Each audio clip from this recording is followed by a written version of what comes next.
Le téléchargement massif avec Napster, par exemple, c'est 1998. On est aujourd'hui en 2009 et on parle toujours de poursuites judiciaires à l'encontre d'internautes ou à l'encontre de prestataires techniques qui permettent aux gens de télécharger dans l'univers numérique, et de bénéficier de la musique et de l'univers culturel sur Internet.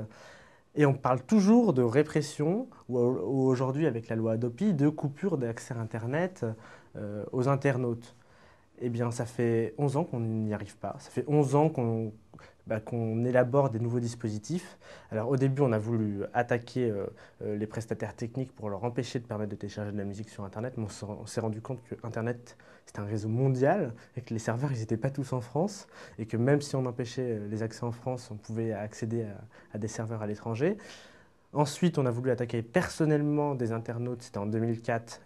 L'industrie du disque a attaqué au début 50 personnes au hasard, puis c'est devenu 500 personnes. Du coup, on est toujours sur ce problème de rémunération des artistes dans l'univers numérique. Mais en fait, jusqu'à aujourd'hui, il n'y a quasiment aucune solution qui a été proposée. Parce que quand on a il faut bien le dire, c'est un problème économique. Les artistes veulent être rémunérés dans l'univers numérique pour les usages qui sont faits et qui sont normaux.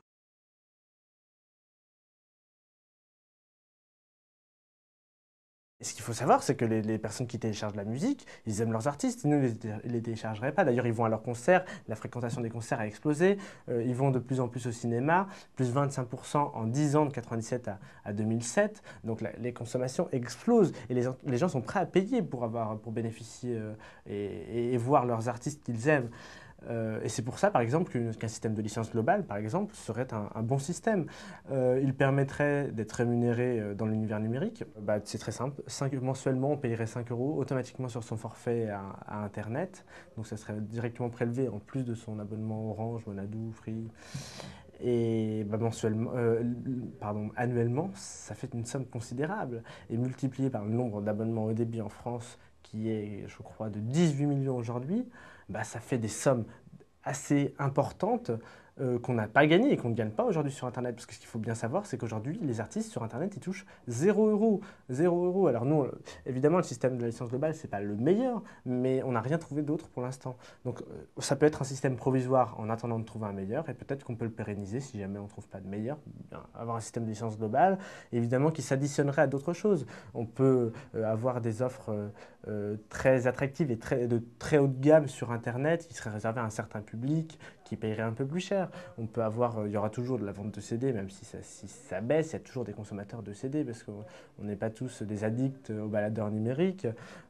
Donc, on peut avoir toute une sorte de revenu qui serait mutualisé, mais dont une part très importante viendrait de la licence globale. Par contre, tout le problème qui se pose, que ce soit pour la musique et pour le cinéma, c'est le problème de la répartition. Parce qu'une fois qu'on a négocié le prix qu'on avait payé, alors par exemple, on peut imaginer une licence globale uniquement pour la musique, une licence globale uniquement pour le film, et une licence globale couplée, qui serait un peu plus chère.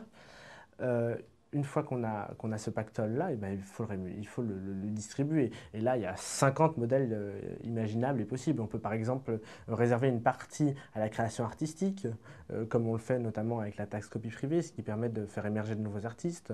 On peut réserver une part au cinéma français, à la musique française, comme on a des quotas, après tout, sur la diffusion de musique à la télévision ou au cinéma.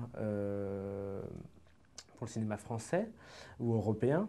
Donc il y a tout un il y a un dispositif qui est très complexe et que je ne peux pas vous donner aujourd'hui comme ça, tout simplement parce que ça ne relève pas de moi, ça relèvera de la négociation entre les syndicats d'artistes, entre les maisons de disques, entre les grands producteurs et l'État.